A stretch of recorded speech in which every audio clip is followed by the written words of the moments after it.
This show is about sharing the profound stories of others who've turned their lemons to lemonade, and about how you can navigate your own struggles by understanding how others have navigated theirs.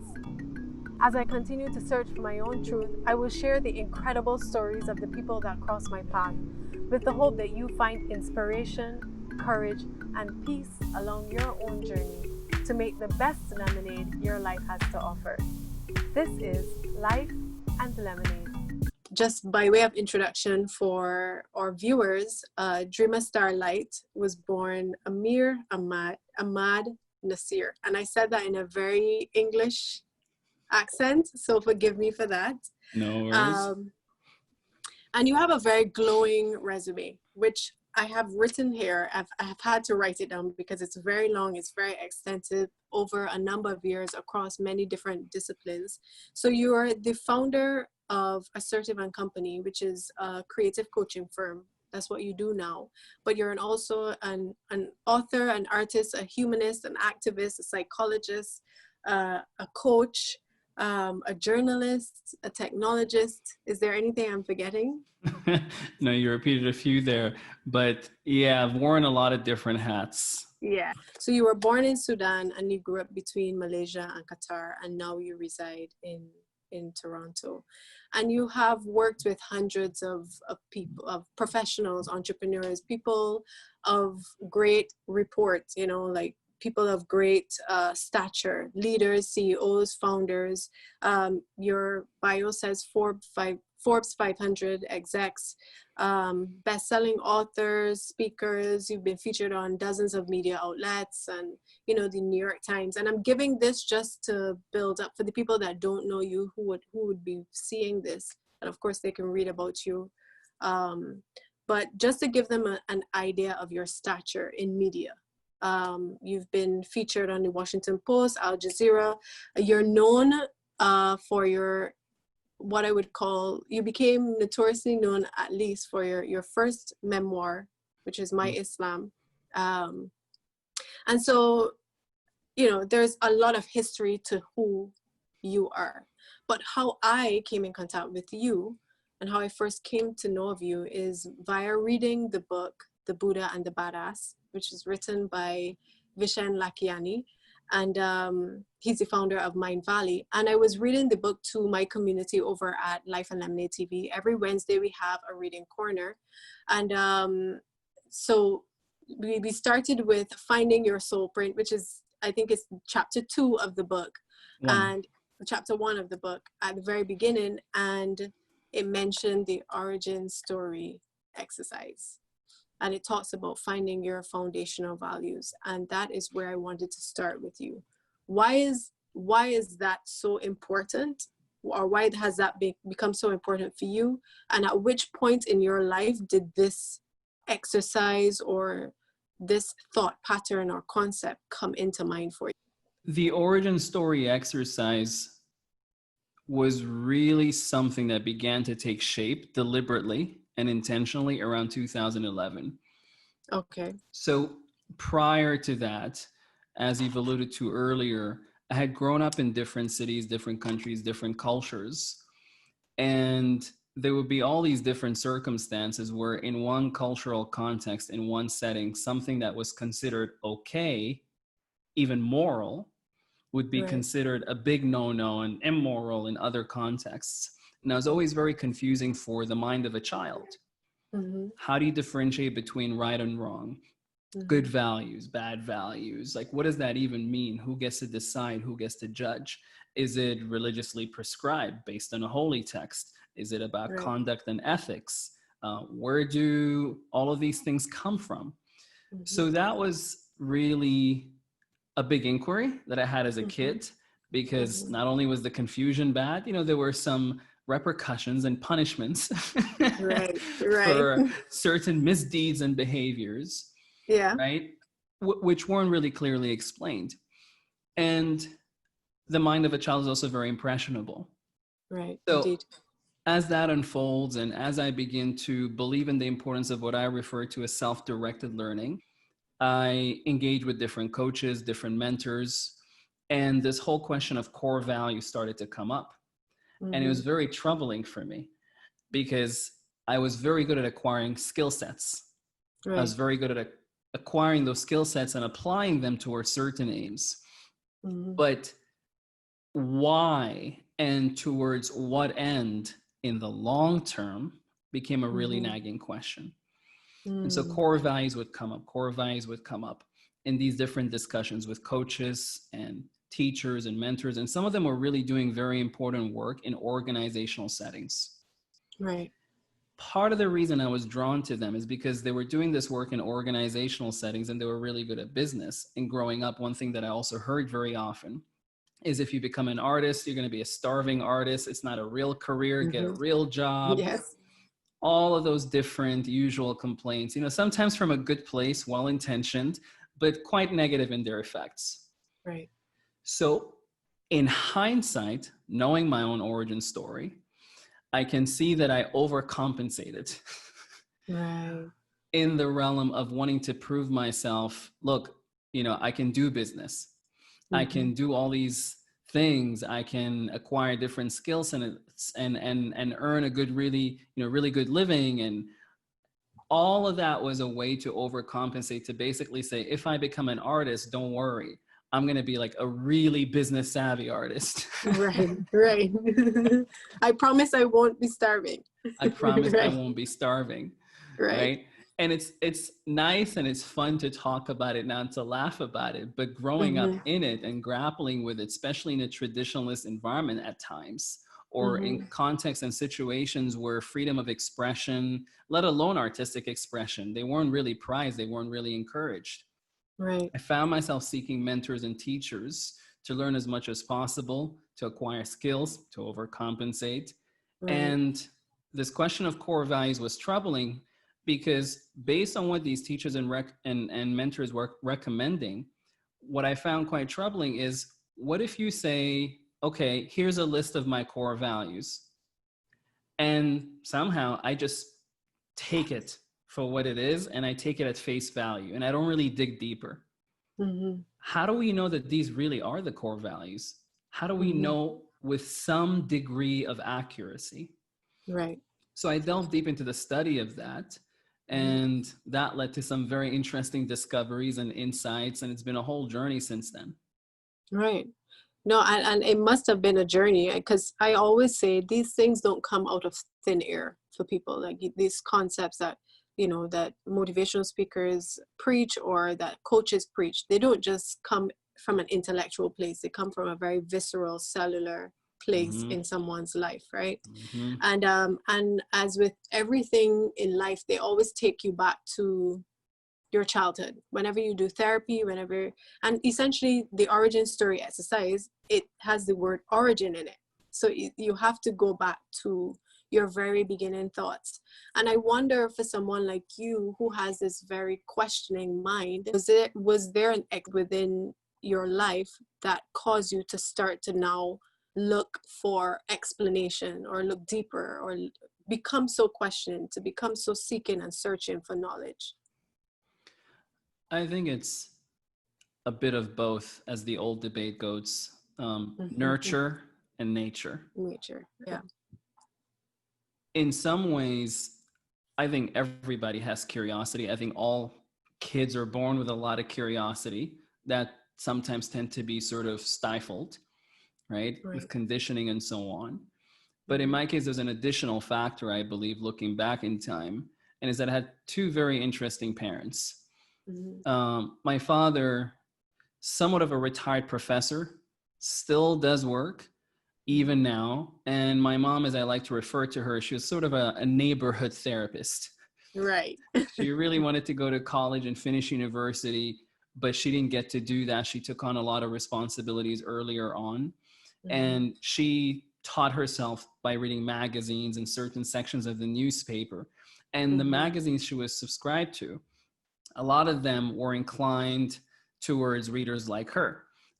Women who wanted to cook well and look nice and go out and travel and like just really awesome things catering to those specific subjects. And I was curious because when she picked up those magazines, I could tell she was smiling. She was happy. She was engaged. It wasn't like picking up the newspaper, which my dad did a lot of. So I could see that contrast. Both asked a lot of questions. Both were engaged. And I call her the neighborhood therapist until this day, because a lot of her friends from the neighborhood, from her wider circle, would call her, would come and visit. And as a kid who was 6, 7 years old, not a very good habit back then, but I was sort of eavesdrop on conversations and hear what they were talking about. We all do it.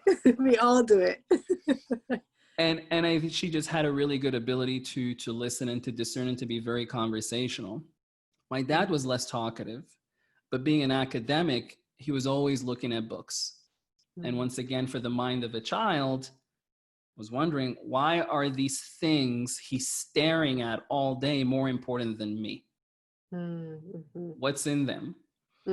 So I would sit and ask, why are you reading this? What is it about? As a way to be included in the conversation, because I think the bigger cause was that I was a middle child and I had severe middle child syndrome and I really needed attention badly. And my 2 older brothers, they were out of the house. They were old enough to go with their friends. And when my younger sister was born as the only girl, she had all the attention. I had none of it. And part of it was attention seeking and curiosity. And a lot of it was just genuine inquisitiveness about the world of grown-ups. Right. Which I'm sure just led down a wormhole of a whole lot of other things as life went on, as you grew up. Yeah. And I would like to add into the answer the following is that in Qatar at the time, after being born in northern Sudan and moving to Qatar, before I was even born, my parents went to the United States. They were in Wisconsin in the early 70s, where my dad went to pursue his education. My oldest brother was born in the United States, in Wisconsin as well, in the early 70s. But by the time we were in Qatar, in the Middle East, very different environment. And I was a young kid. There were all these influences within the family that were very American influences. Right. There were also the influences locally of religion, but I would call it politicized religion that was really oppressive and used for, purposes that weren't really about spiritual upliftment.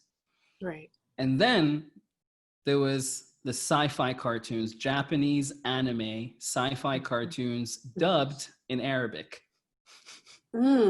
Yeah. Okay. Yeah. So all of these space themes, different planets, robots, this person from another galaxy who comes to unite humanity and to save Earth from evil alien invaders. All of these were set in a cosmocentric context in which Earth was one planet. There were aliens, humans have to unite. There were no separations and divisions. Meanwhile, politicized religion was all about us versus them and for control and domination and subservience. Right. So I gravitated a lot more towards science and sci-fi, but I could also see the spiritual elements in both, awe of the universe and how vast it is apparently, and also a sense of awe from within the religious traditions when you hear something like the call to prayer.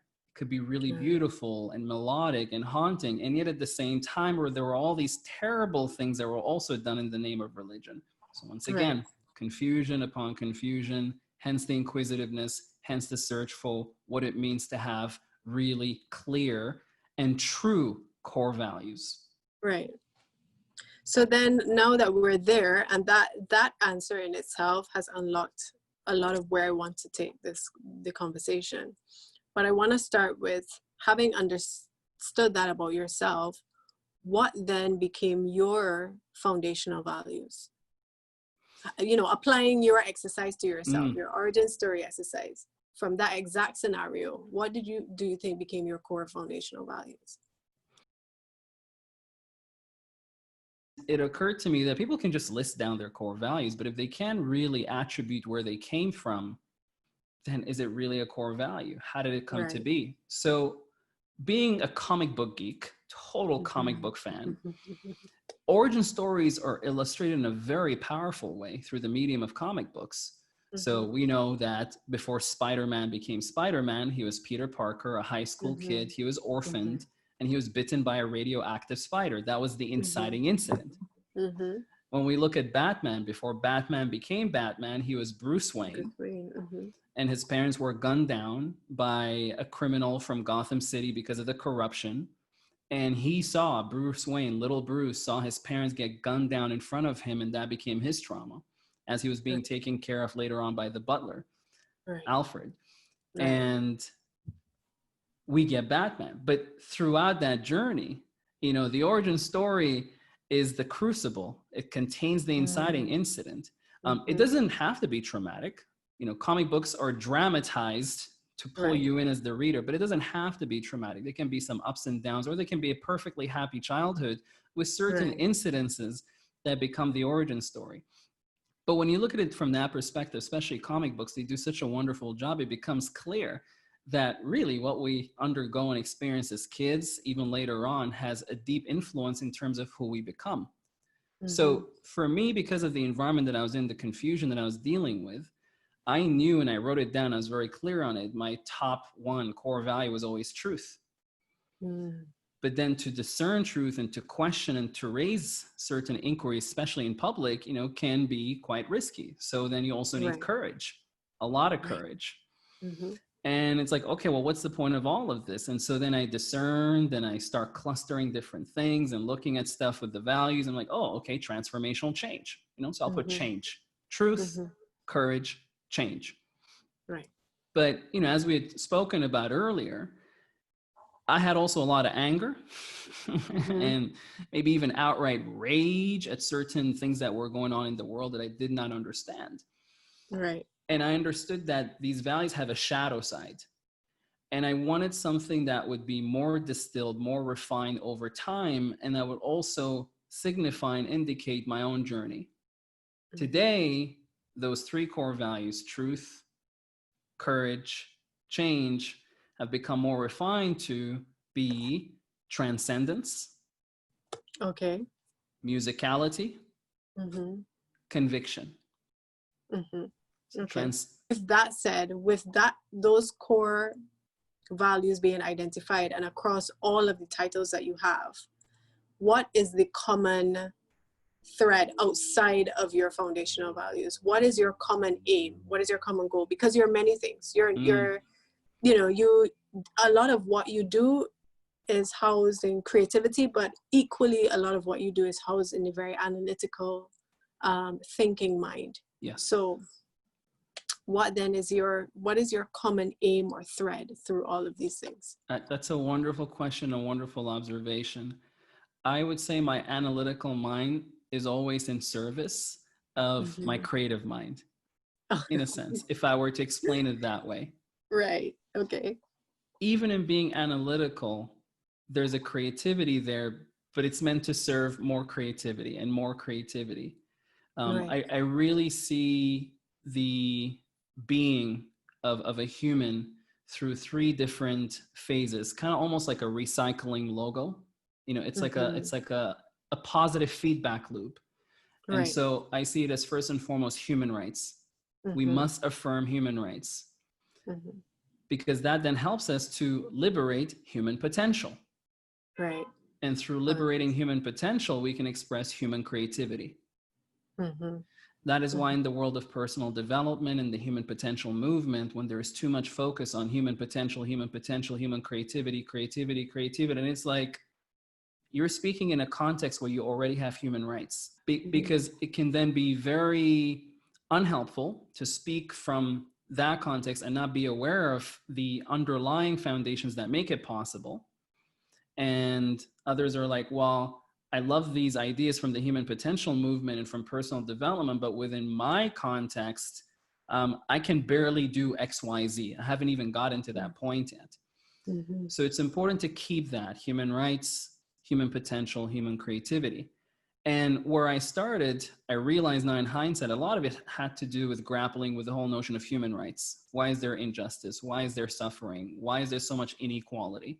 Especially in a place like Khartoum, you know, the capital of Northern Sudan, where I was born. You can be on the street, on the capital, and you could see a brand new Mercedes-Benz, and right next to it at the traffic light, a cart, you know, with a donkey. Yes. Right? Such contrast. Yes.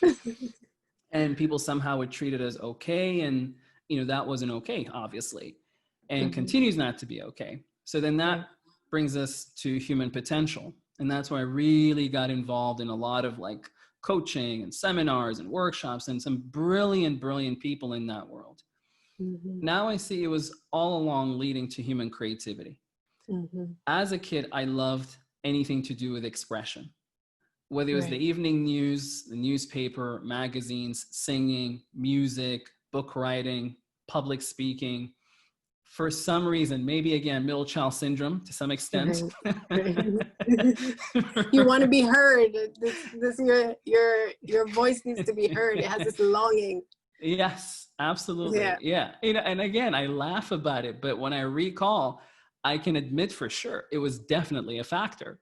Right. But part of the journey of the origin story, exercise, and the self-awareness is to understand where certain behaviors had come from, so I can take the healthy aspects of that behavior and reduce the unhealthy things. So for instance, over time, I'm like, okay, my need for attention is making me decide things that aren't very healthy. And crap, after going for some therapy, you know, throughout a certain phase and a stage, it's like, okay, I have narcissistic tendencies, which is very different from being a clinical narcissist. Yeah, that like clinical definition of being a narcissist, that's problematic and, you know, can cause a lot of issues. But so many people can have narcissistic tendencies, and those can be worked on. So that's another aspect of doing this inner work through self-awareness, is to understand and say, I'm not perfect. I'm a flawed human being. My upbringing made me pick up certain manners of behavior that are really great for certain things, but not so much for others. And ultimately, the reason I ended up in Toronto is because, as we've also spoken, I love the name of your show because it has relevance here, The Lime Tree Story. Right. Yes. Yes, indeed. So tell us about the lime tree. So the lime tree story, this is a story that I inherited from my grandfather in Khartoum in northern Sudan. And when I was a kid going for holidays in Khartoum in northern Sudan, you know, we'd visit, and I was in my grandfather's home, and we were playing chess under the lime tree in the garden. And this is something we used to do over and over. And he picks up a fallen lime from the grass and splits it open and responds to some of my inquiries. He says, I want you to look at this lime and look at this here. And he plucks out a lime seed. And he says, this seed will only give you a lime tree. A lime seed cannot give you an apple tree or a mango tree or a guava tree. It can only give you a lime tree. You need to put in the right type of soil, make sure it has a lot of water, nutrients, sunshine, all of that good stuff. But no matter what, at the end of the day, no matter what, a lime tree, a lime seed will only give you a lime tree. And your duty in life that you must understand is to know the nature of yourself. What is your seed? Are you a lime seed? Are you an apple seed? And to then seek out the right soil. And more importantly, the lime tree was getting old and it was dying. And he emphasized, just like me. And so before you get old and your time comes, you must answer this question. And so here he is, a man in his 70s, talking to, like, you know, a 7-year-old about mortality. And some purpose. Deep, profound concept. Right? Yeah. You know, and I think that had a huge impact on me, that a grown-up, an adult, was willing to take the time, because my siblings were too busy. My parents, you know, they had their own things to pay attention to, but he was really the only figure in the extended family, and certainly I think even within my immediate family, who was really present. He didn't dismiss me as a kid who had too many questions. I think he saw through it. Okay, he's inquisitive. Let's nurture the nature of the seed that is already there, instead of trying to mold the child to be someone other than who they really are. But I think that's beautiful. And now that we're there, I like where we are, because I was going to ask you next. So you were born in Sudan, and you had this very impressionable kind of upbringing, right? Because that's where you're from. But then you move to Qatar, and then you have this influence from Malaysia, and then you have this American influence, and you are like a potpourri of all different types of culture, of ways of being, and all of that. And I wanted to find out from you on the topic of identity and culture. How did that shape you, and how do you think it shaped you differently from if you were just either one of those things? I love that. Yeah, no, Mm-hmm. that's a wonderful question. I think that's why I really gravitated a lot more towards music than the other forms of expression. Mm-hmm. I believe journalism to be extremely important, especially in a democracy. Good journalism, real journalism. Yeah. The lifestyle of being a journalist, however, can be very unhealthy. Right. Terrible breaking news 24/7, a lot of negativity, a lot of toxicity, exposure to things that can be really horrific, especially if you're someone, let's say, who's a war reporter. Mm-hmm. Mm-hmm. So music, though, when it comes to identity, number one, music is universal. It is. Yes. Mm-hmm. Music has no religion. Music cannot claim allegiance to one group of humanity over others. Like, that would just go against the true essence of what music is all about and what it's for. During World War II, the Nazi regime imposed a ban on what they called alien music, and that's mainly American jazz music. Right. Because they could not stop their own Nazi officers within their ranks from listening to American jazz music. Same thing in other regimes, other countries over the decades where there was a lot of censorship. Things were clamped down on. Nope, we don't want music. We don't want this influence. It has a lot of power. It can mobilize revolutions. The civil rights movement in the United States arguably probably wouldn't have happened, certainly not in the same way, without Motown being the soundtrack. Right. Yes. So looking at it from that lens and from that perspective, having grown up in different contexts where in certain contexts, I was too Black and not Arab enough. In other contexts, I was too Arab and not African enough. In other contexts, growing up in Malaysia by Sudanese students who were studying in university there and who would then find out that I've been living in Kuala Lumpur, this wonderful capital of a Southeast Asian country. And they're like, oh, you're the Malaysian boy. Yeah, you're a total KL kid. Like, enjoy eating your noodles and your sweet and sour chicken and fried rice. You're so Asian, man. You know? Right. So through music, though, I could always have my own identity. I could always speak with my true voice. I could always express my true feelings. And initially, I did that through different artist names, different personas. But then I realized I'm actually not trying to like create a persona to be someone else, because in life, I already have to freaking accommodate, you know, so many different parties and just kind of keep things at bay. Music should be the place where I should be totally me and totally free. Right. Fast forward to more recent times, and I was on masterclass.com going through the masterclass by Carlos Santana. Right. And one thing he said really struck me. And I already had the intuition for it, but I couldn't quite say it and explain it. But he said it in such great words. And basically, what he really emphasized is if you want to be a rock star, you don't get to be a rock star just on the weekend at the neighborhood bar, performing with the local band, and think that, you know, if you do that every weekend, somehow you're going to be a rock star. No. You've got to be a star with your electric guitar 24/7 when you're on a picnic, when you're in the shower, when you're going to bed, when you wake up. You have to feel it all the time and exude that.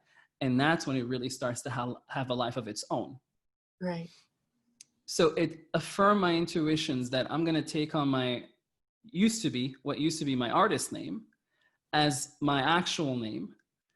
Right. and just roll Drima. ahead. Drima Starlight. Drima And Starlight. I've been called Drima for so many years, and it's always in reference to who I really am, because I've made space through art and through music to be my true self. But now I no longer want to be my true self only when I'm on stage. To you, I've lived in so many places, and culture and identity is something that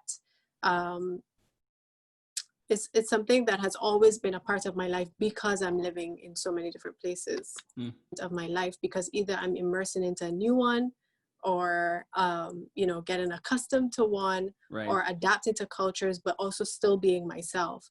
So what do you think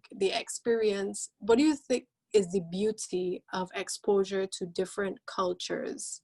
What do you think it does for your identity versus not? What is the seed that is planted? For me, mine is empathy and understanding, and a form resilience, and a little bit of fluidity. I think that's my experience. But what do you think for you, or maybe just in general for a person?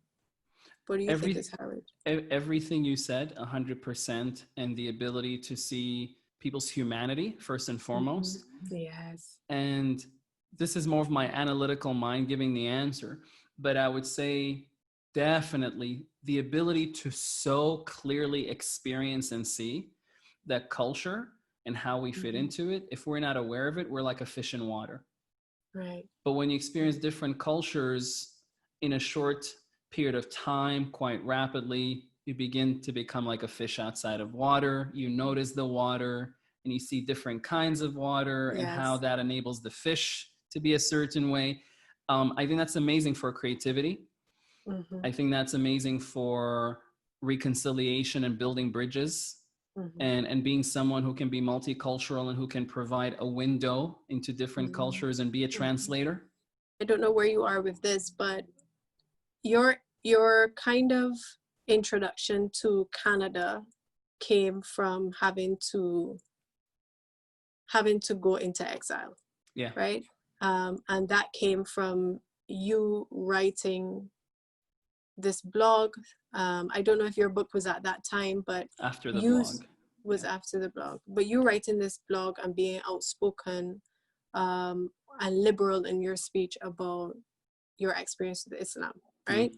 So what do you think the impact of having to go into exile did on your life? Because I don't, and I'm asking you this because it's not something that I think is taken lightly. It's not like you came up with a decision to move to another country because you want to pursue XYZ. What is having to go into exile feel? What does that feel like? I especially appreciate this question. It is not a question asked often, if at all. Perhaps it might have only come up once in previous conversations, panels on stage, or podcast audios. It's tough to go into exile, for sure. It is not easy at all.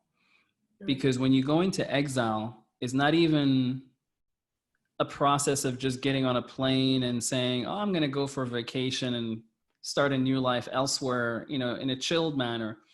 There's a whole protocol and a procedure to it, like actual exile. You land in the airport, you request political asylum and exile and protection, you submit your passport gets seized, taken away, hearings, having to have a lawyer, going through the process and being in limbo with no status. Wow. Sometimes for years and years. And during that time, if the status is still in limbo, once you've entered a country to seek asylum and protection and go into exile, you can't leave because your passport has been seized and you have no travel documents. Right. So simple things like, what if there's an emergency and I need to see a family member somewhere? Right. And travel, can't leave. And in my experience, I landed in Vancouver, Canada. I had some friends and colleagues there who had worked with me in Malaysia. And they said, why don't you come and, sort yourself out during this time? Canada's a beautiful place, a big country, and Vancouver is especially beautiful mountains and oceans. Like, it's such a gorgeous city, right? And despite that, I felt like I was a prisoner in paradise. Mm-hmm. Couldn't share the experience with anybody, couldn't come into contact with anyone. Another thing is you can't really go into a coffee shop. Work.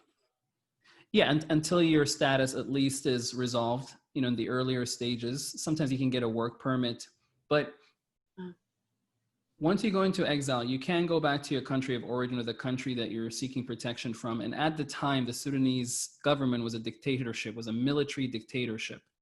Part of what has made the experience of exile a lot easier lately is that last year, finally, all the activism that happened over decades succeeded in removing the military dictatorship. Today, we have a civilian transitional government, the first civilian government in over 30 years.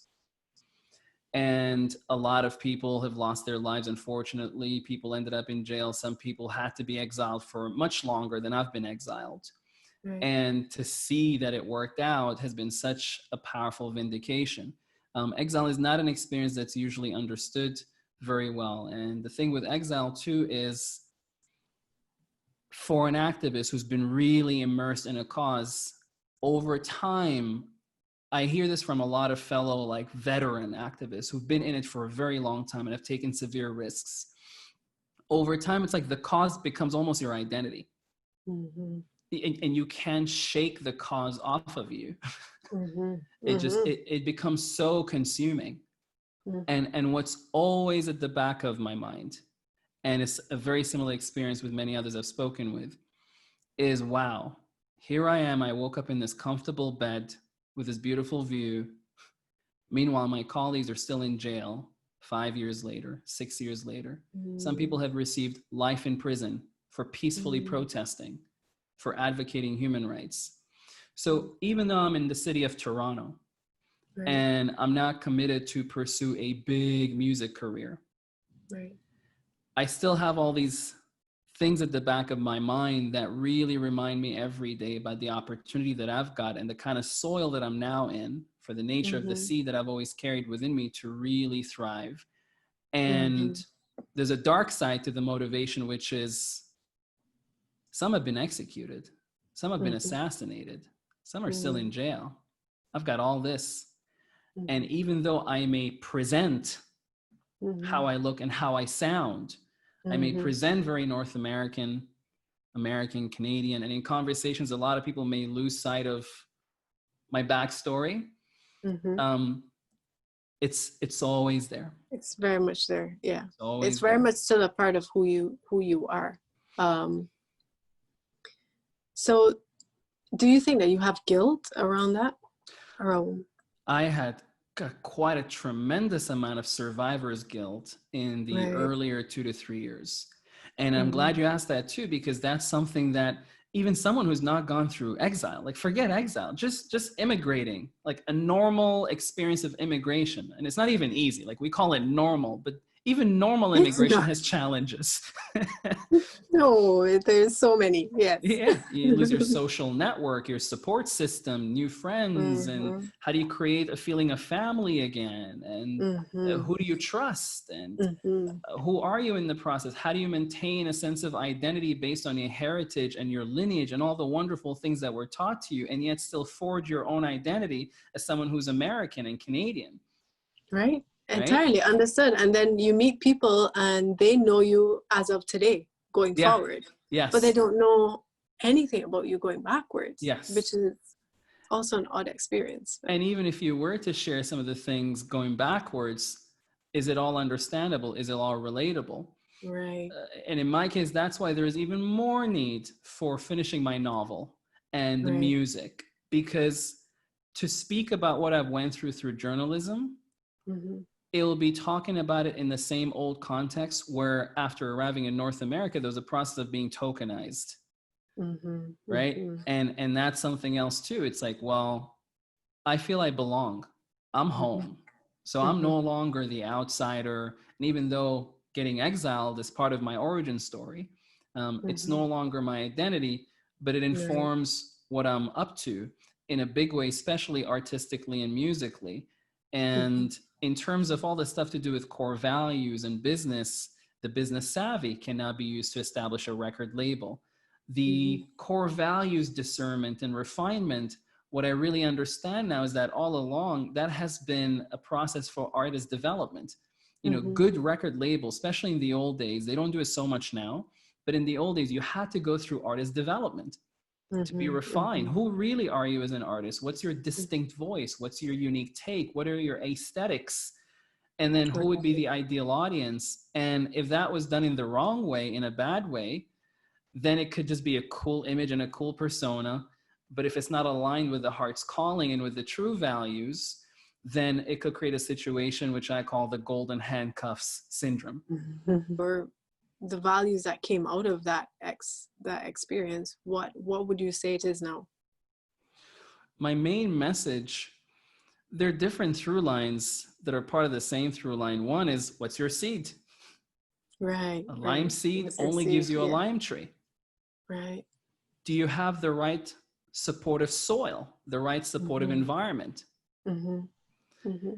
And are you living your life to the beat of your own rhythm?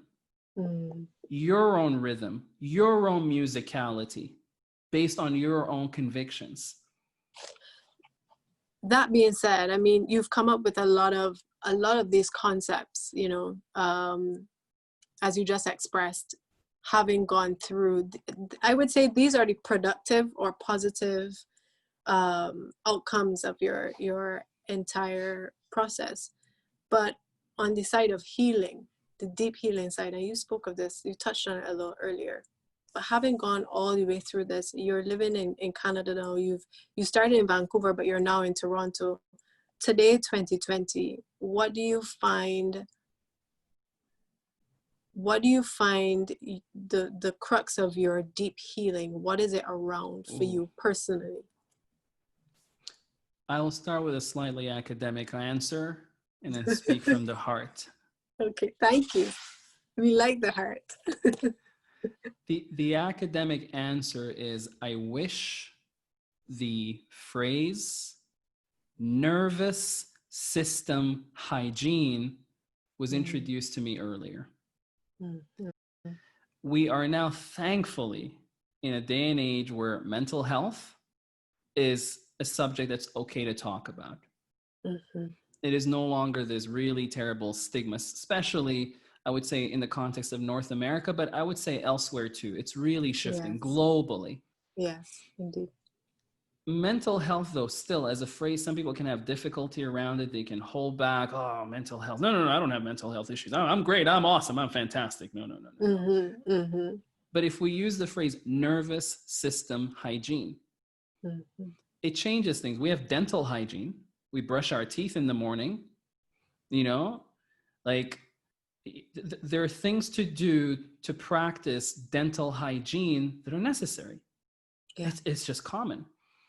And so likewise, there are a lot of things that can be practiced that can ensure nervous system hygiene. But because they're not taught, because we don't acknowledge nervous system hygiene, if we jump too fast into personal development and achievement, and just get on that hustle mode without even addressing the foundational necessity of a good, healthy nervous system to regulate and create a good, healthy emotional state. Right. And so on and so forth, right? It has a cascading effect on everything. Then it's really hard to move forward. And so for me, clearly based on my resume and my bio, anyone can tell, okay, this person has had overachiever syndrome. Right. And it's like, achieve, expression, but for what? To what end? Right. And that's what I realized, is that I had sustained a lot of damage and a lot of hits, repeated hits to my nervous system. And so I had to go through different healing modalities, and to really go through that, it's a warrior's path. It takes a certain kind of warriorship. It takes a certain kind of courage to go inward. Joseph Campbell is one of my favorite scholars and researchers. He's written a lot of stuff about the hero's journey. The hero's journey is this pattern, is this structure that appears in storytelling for thousands of years across all human history in different cultures and societies. And there are all these structures in the hero's journey, these things that a protagonist in a story goes through. And one of the things Joseph Campbell talks about is that in the cave you most fear to enter lies the treasure you seek. Yes. So to me, I've had to go inward in my own healing, in exile, and to come to peace with the fact that if I never see any of my loved ones ever again, there must be enough reason for me to keep moving forward with my life and to keep emitting light. Not just any light. Let's go all the way for starlight. Right, right. Wow, that is huge, you know, like, and I don't take that lightly. And I think I don't take that lightly because I understand to some extent. Because, you know, if you don't have the people that you love the most around you, or you're not in contact with them, or you don't get the opportunity to see them, to get their reassurance, to get the familiarity of their love, and to connect with the essence of who you are in a nostalgic and foundational, fundamental way, then you could almost ask yourself, what is the point of my life? If nobody that I know that I've known all my life that I love is seeing me live or is experiencing me, then what is the point? I could see that as a very easy thought process, you know, thought pattern to get wrapped up in. To answer your question directly, the healing that I really went through, the heart, yes. The heart was picking up my guitar again. Okay. And allowing myself to just narrate, songwrite, and serenade myself just for me. So it wasn't even, what can I do with the music to accomplish and achieve and accomplish and achieve? Like, no. I've done so much of that. I now just need something for me. And to be able to pick up the guitar again and regulate my nervous system with the breathing, slow plucking, rhythmic, with the heartbeat, and use it also as a meditative practice to overcome PTSD, severe PTSD, anxiety, flare-ups, and to have such, I wouldn't say control, but such command of my own inner state the vast majority of the time, even if something terrible is going on some part of the world. That to me is one of the biggest acts of healings. What did that practice reinforce to you outside of just regulating your nervous system? It helped me affirm to myself that I exist, right, and that I actually have a message to share in all of this song. To wrap up what you're saying here about deep healing, you know, there's this concept. People think that now we're in an age where we are talking about mental health more. There is, you know, the conversations around therapy are coming up, and people are becoming a lot more open to, you know, learning more about themselves, correcting the things that they've gotten wrong in the past, going back into their traumas, etc. But coming with the popularity of that is this kind of sensationalism, or this kind of trendiness that is happening around it.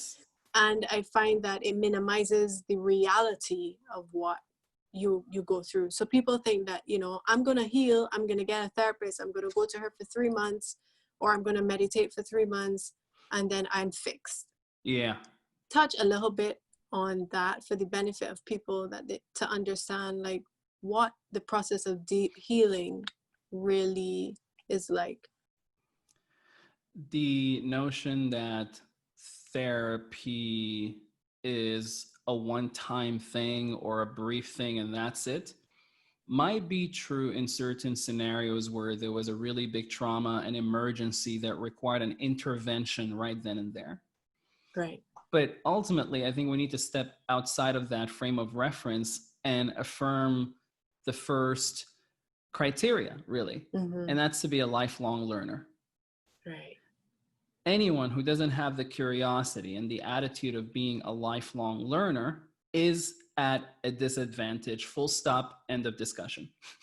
End of discussion. In Point every blank. sphere, every Yeah. sphere, life, parenting, relationships, health, fitness, acting, modeling, music, anything. Mental health is not any different. It is a pursuit. It is something to learn. It's a practice. It's ongoing. And that's why nervous system hygiene, just like dental hygiene, it's a practice, is ongoing. We can grasp the notion of dental hygiene. For people who are really well-meaning, and I think there is a reluctance to explore it deeply. It's like, well, what if I can't handle it? What if, I get too much into it and I'm not so sure? And it can also be quite costly to seek out, mental health support and a good therapist. I mean, just for like a good session, like with a good therapist or just a decent therapist even, it could be $80, $100, or easily over $100. Yeah. But this is where self-facilitated practices as much as possible in the form of hygiene, just hygiene, day by day, week by week, even if it's a little bit, even if it's not like a big deep dive, that is way better over the long term than just getting involved a little bit now and stopping. And so what I really say is consistency is much more important than intensity. What does love mean to you? There is capital L love, small L love. Capital L love, I see that as something that emanates from that which is divine, a place of divinity. And it's a capital L love that's unconditional and compassionate, and yet can have a fierce, firm stance for justice. I believe love can be both compassionate and just. But small L love is daily interactions, and that has its place too in enabling us to function as a society and with each other in our everyday conversations, right? And it comes with a spirit of generosity and positivity, and it's always about affirming someone else's better nature and holding up a better vision of ourselves and each other. Now, you've coached a lot of people across many different disciplines and professions, etc., different cultures, different walks of life, all different. What is the one commonality you see between people, the people that you coach? A fundamental commonality. An origin story where there was an inciting incident that released a lot of energy or caused a certain trajectory to be established in place, and that can really explain a lot of what they're up to today. Tell me this, what is the difference between the origin story and your why? Oh, so the origin story is the set of circumstances, the series of events, but the why emerges in the aftermath, knowingly or unknowingly. And if it's unknowing, then the why usually is articulated as some surface level thing. But if the person has done the inner work, you can go really deep into it and realize, oh, so this is the why at the root cause, and it emerges from these series of events and this specific story right here. Very good. Very interesting. All right. So we know a lot about you. We know a lot about your career. We know a lot about your background, where you're from, all the different titles that you have. But who are you? Just you, Drima, maybe even Amir. In this moment, who is Amir? Amir, that's my given Arabic name. I hold the little boy within, right here, within what I call my sacred heart. And the little boy within can have a vast, spacious playground to be creative all day, every day. And I will be here as the adult, as Drima, fiercely protective of anyone messing with the inner child's impulse for just vast creativity. And what it means to be Drima is strength, resilience no matter what. And there's only stopping me over my dead body. What do you know in your heart to be true?